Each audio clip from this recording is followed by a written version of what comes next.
Assalamualaikum warahmatullahi wabarakatuh. Bismillahirrahmanirrahim. Walhamdulillah wassalatu wassalamu ala Rasulillah wa ala alihi washabihi wa mawala amma ba'du. Alhamdulillah kita bersua lagi di channel Safwatul Ahyar. Pada kesempatan ini kita masih melanjutkan pembahasan kitab Fathul Hizar. Insyaallah kita sekarang memulai bab baru, yaitu bab Bayanu Tadbir Al-Hars, yaitu bab yang menerangkan bagaimana mengatur tata cara jima yang islami. Mari kita simak kitabnya. Bismillahirrahmanirrahim. Imam Jalaluddin As-Suyuti, yaitu salah satu penyusun kitab Tafsir Jalalain, dalam kitabnya yaitu Ar-Rahman Fid-Dib wal Hikmah, beliau menjelaskan annal jima la yasluhu illa indal hayajani asyahwat ma'a istidalil mani fayambagi ay yukhrijahu fi hali kama yukhrijuhu al-fudlata ar-radi'ata bil istifragati kal mushilati fa inna fi habsihi inda dalik dororon adiman. Kalau kita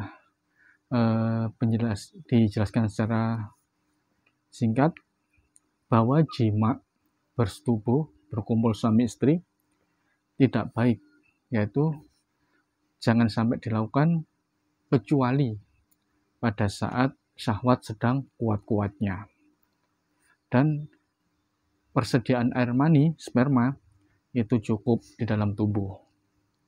Dan di saat itulah saat syahwat sedang menggelora dan air mani di dalam tubuh sudah banyak tampungannya, maka sperma air mani tadi harus dikeluarkan. Karena apa?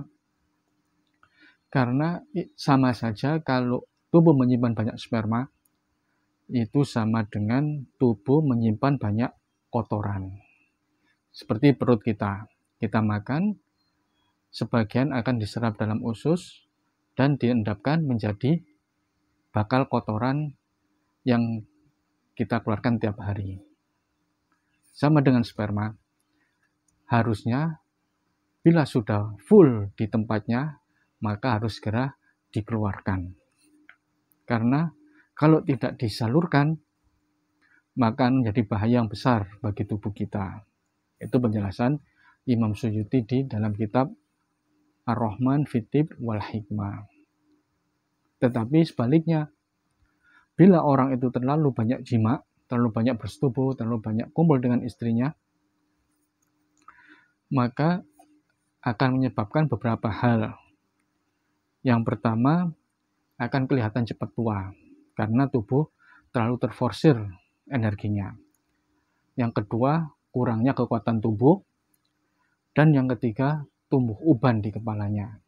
Jadi, ritme untuk kumpul suami istri, bersetubuh, jima, itu sebaiknya ada waktu-waktu tertentunya. Misalnya, 3 hari sekali atau 4 hari sekali. Itu yang sangat dianjurkan baik dalam segi kesehatan maupun dalam segi agama. Dan bagaimana cara jima yang baik, yang paling bagus, yaitu dengan ala duhuriha.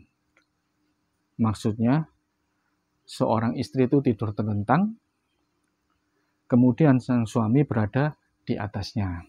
Jadi, secara konvensional kalau dalam ilmu biologi.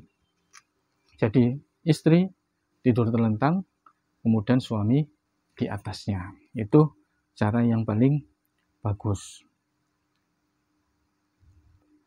Lalu, sebelum suami memasukkan zakarnya kepada farji istrinya, sebelumnya sang suami harus yang pertama merangkul istrinya, merayu istrinya, kemudian mencium istrinya, dan lain sebagainya, sehingga syahwat sang istri tadi sudah memuncak. Jadi jangan sampai seorang suami mendatangi istrinya langsung main sikat aja, langsung dimasukkan saja zakatnya sebelum ada yang namanya pemanasan. Jadi sebaiknya pemanasan dulu, suami mencium istri, merangkul istri, merayu istri, kemudian sampai syahwat istri menggelora, baru melakukan penetrasi. Itu tata cara dalam berjima. Dan kemudian setelah sang suami menunaikan hajat syahwatnya kepada istrinya, faida sobal mani fala yanzi'u bal yasiru sa'atan. Ketika sperma sudah keluar, sang suami jangan sampai terburu-buru mencabut kemaluannya. Jangan sampai begitu sperma keluar langsung ditarik dakarnya. Tetapi sang suami harus tenang, harus sabar, mendekap istrinya dengan penuh kasih sayang. Setelah tubuh suami istri tenang, maka baru sang suami mencabut dakarnya dari farji istrinya. Kemudian istrinya dianjurkan setelah melakukan jima tadi untuk mencondongkan badannya ke arah kanan. Jadi tidurnya miring ke kanan. Mengapa demikian? Para ulama ahli hikmah menyatakan setelah jima kemudian sang istri tidur miring kanan, yakunu bihi waladu dakaron. Maka insya Allah dari hasil jima tadi, bila dikersakan oleh Allah, bila diizinkan oleh Allah, maka anak yang dihasilkan nanti adalah anak laki-laki. Itu merupakan